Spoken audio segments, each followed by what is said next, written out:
Hi, this is Donna. Welcome to DD Paper Crafts. In today's video, we're going to be making this twisted gatefold topped gift box, which opens like so. This is a really nice style lid to add to any rectangular style gift box. I'll give you the measurements that I use, but it's more about the concept rather than the sizes. The box I've made is a simple tray which is 6 inches by 3 inches and it's 1 inch deep. It's a quick and simple project to put together, so let's get started. We're starting with a piece of cardstock which is 8 inches by 5 inches, and on all 4 sides we're going to score at 1 inch. So we're going to start by making a simple tray.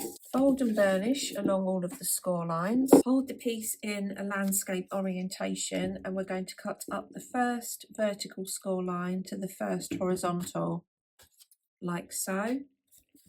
Take a wedge from the sides of that glue tab and we're going to follow the same process on all 4 corners. Now we're going to add glue to each of the 4 corners, pull the glue tab round and under the long side section to form the side of the box, like so. And we're going to follow that process on all 4 corners. So there is our tray, which of course you can make to any size. We're now going to make the lid element, and you'll need 2 sheets which are 3.5 by 6 along the 3.5 inch side.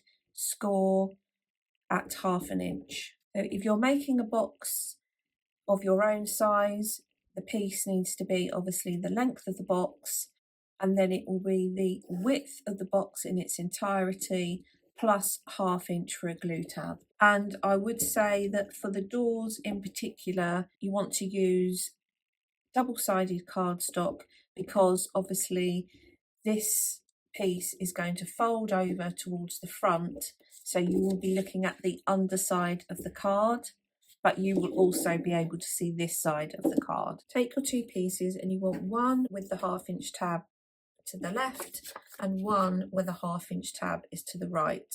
So we'll work on the left hand one first. I'm going to fold and burnish along the score line. Now, depending on how you're planning to decorate, obviously as I said, you will see the underside of this. You might want to add your pattern paper on the entirety, one side or both sides, and then score, or you may want to score and then add your pattern paper on as triangles. So think about how you're going to decorate your piece. On this left hand piece, the tab is on the left hand side. Take your stylus and ruler. We're going to score from the top left hand corner where the score line is down to the bottom right hand corner. Then this score line is going to fold back as a valley fold. So that's going to sit on that side like so. Take your second door and we're going to score from the top left hand corner down to the bottom right hand corner. And then this is also going to be a valley fold and it's going to fold up like so. So if you've made twisted gatefold cards, we've made exactly the same concept. All we've done is added on an extra 1/2 inch along the long side to make a glue tab. So the door is going to sit on the top of the box like so. So you can either now add the lid into the box or wait until you've decorated. And when you come to add the lid into the box, we're going to take a wedge from the glue tab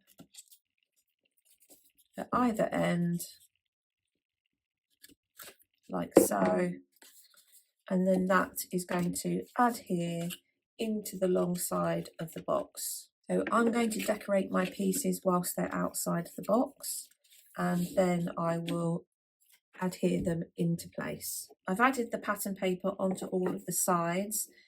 The triangles were actually cut from rectangles which were 2.5 by 5 1/8, and then I've cut them diagonally across.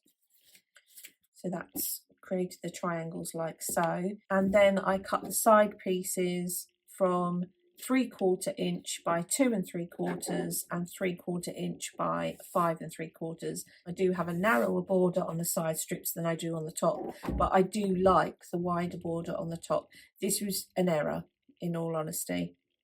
I looked at the two and thought, oh, this has got a narrow border. Why is this wider? And then realised I'd cut this to 2.5, when normally I would have cut it to 2 3/4. But it has given me a nice edge around the top, and it has created nice looking triangles. So I've stuck that door in. I'm going to just add my glue into this glue tab, sit this in the side of the box, line up the score line with the top edge, and then I can flip this over and just go in and burnish down the glue tab. So that is going to come together like so. So I'm just going to add on a topper. I've added the toppers onto the box. The flowers are from the Layering Dies Hibiscus set by Lisa Horton, and a simple sentiment. So the box comes across and opens like so. Now you may feel, depending on how you're going to decorate the front of the box, that you want to have some sort of closure. I don't actually think that it's necessary, but you could, for instance, add some hook and loop under one of the toppers on this side, and then the other side of the hook and loop onto that side, so that it is secure. But I'm quite happy with how this box has come together, and it obviously just opens like so, and then this sentiment slots behind this flower at the top.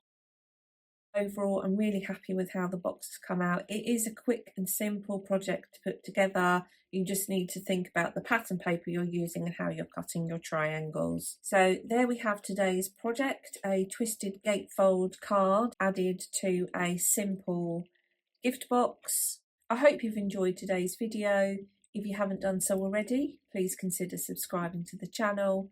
And until next time, thanks for watching.